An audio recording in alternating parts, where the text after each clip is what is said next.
With the fatidic attack not far away now, it fills one's heart with confidence and supreme satisfaction to see the treasury filled to the brim. I have taken to sleeping beneath the gold and can report nothing but restful nights. As for today's first order of business, you may have heard about the dire situation the kingdom's economy finds itself in. Logan's policies always kept our cities on the edge of bankruptcy, and the panic caused by the fast-approaching darkness has only exacerbated the situation. I'm afraid the only way to stop this slide into ruin is to bail out Bowerstone's financial institutions. The people are looking at you to save them from economic disaster, but remember that doing so may condemn them to a much darker and bloodier fate. What shall we do, Your Majesty?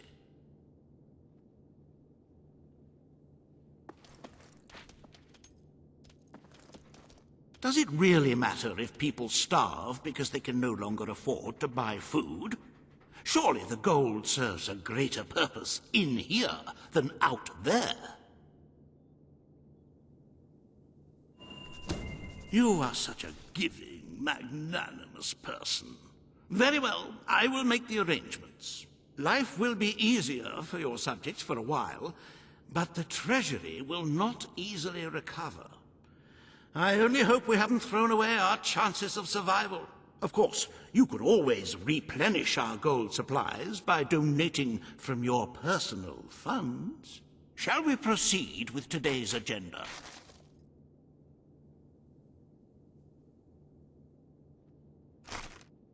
Kalin, the representative for the Auroran people, has requested an audience with you. The court awaits in the throne room.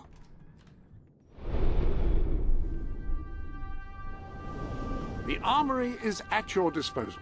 Burning a foe can have a profound psychological impact.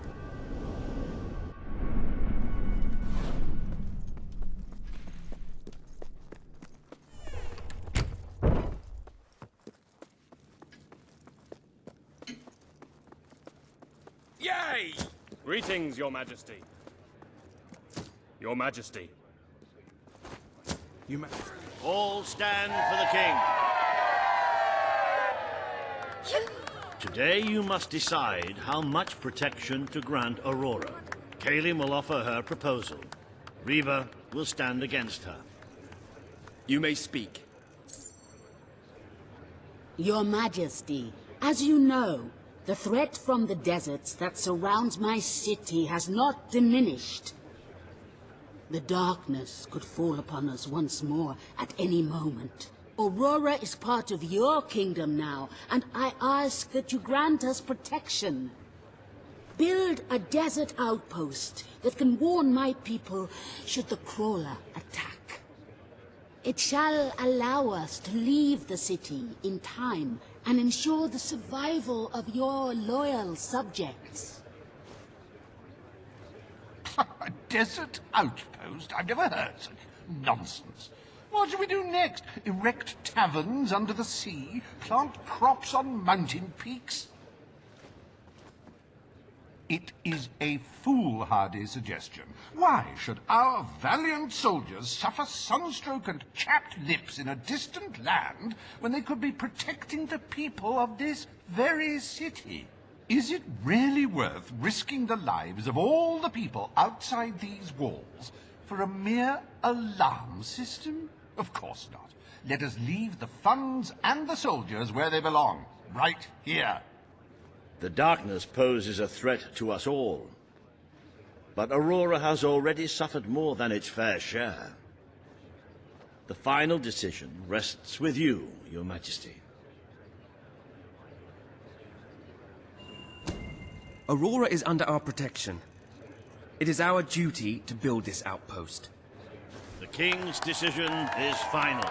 A military outpost shall be erected in the deserts that surround Aurora. We shall not forget this gesture.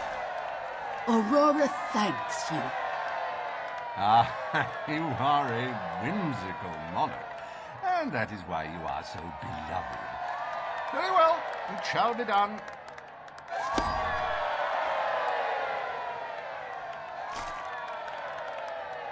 Reaver Industries is proud to present an exotic tale of romance, adventure, and sand.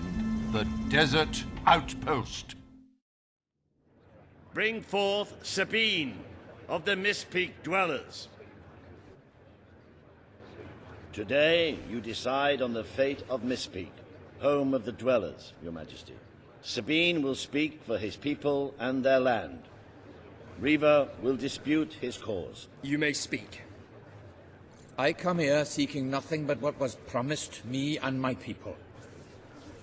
You pledged to restore our home mountains and our right to dwell in them. We have fulfilled our end of the bargain. We have paid with our lives to sit you on that throne. Now you must fulfill your end.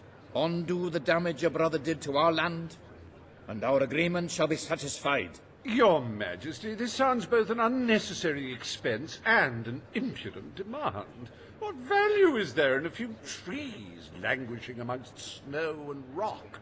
This is not the time to indulge some idyllic fantasy. Those forests are a resource, and we are in dire need of resources. I propose we expand on your brother's initiative and take what nature offers so readily. Say the word, and I will transform the worthless wasteland of Mistpeak into assets we can use to defend Albion. These hands are not yet so old or weak that I can't wring that pretty little neck of yours, Reaver. The refined retort of a true mountain goat. You made a promise to Sabine, but it's up to you whether you decide to honor it. I will keep my promise to the Dwellers. The Mistpeak Mountains will be restored. Mistpeak shall become a protected region, and the Dwellers shall be granted authority over its forests and resources. You are true to your word and your honor. The Dwellers will stand by you till the end.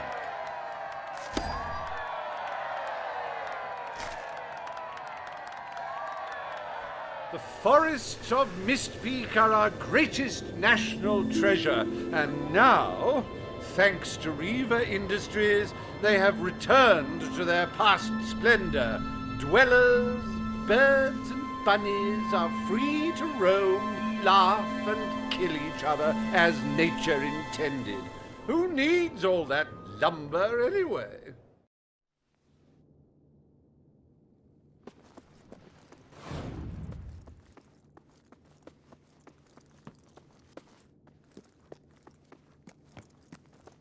At your command. Your Majesty? Here, at your service, my king. Ah, Your Majesty. Hello. It is time, Your Majesty, to meet fate with steely resolve and commission Albion's army. We will use the funds we have to establish the best possible defense. Before I can commit those funds, however, I require your signature on a contract stating your awareness of the projected number of civilian casualties. Strictly a formality, of course, though should the number alarm you, you may wish to donate as much gold to the treasury as possible before you sign.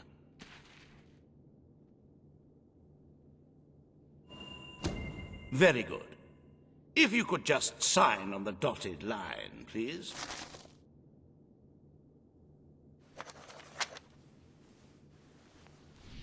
Never given a gift to royalty before.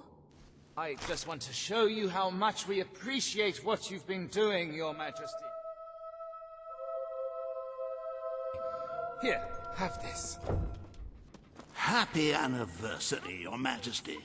1 year as King of Albion. Doesn't time just fly?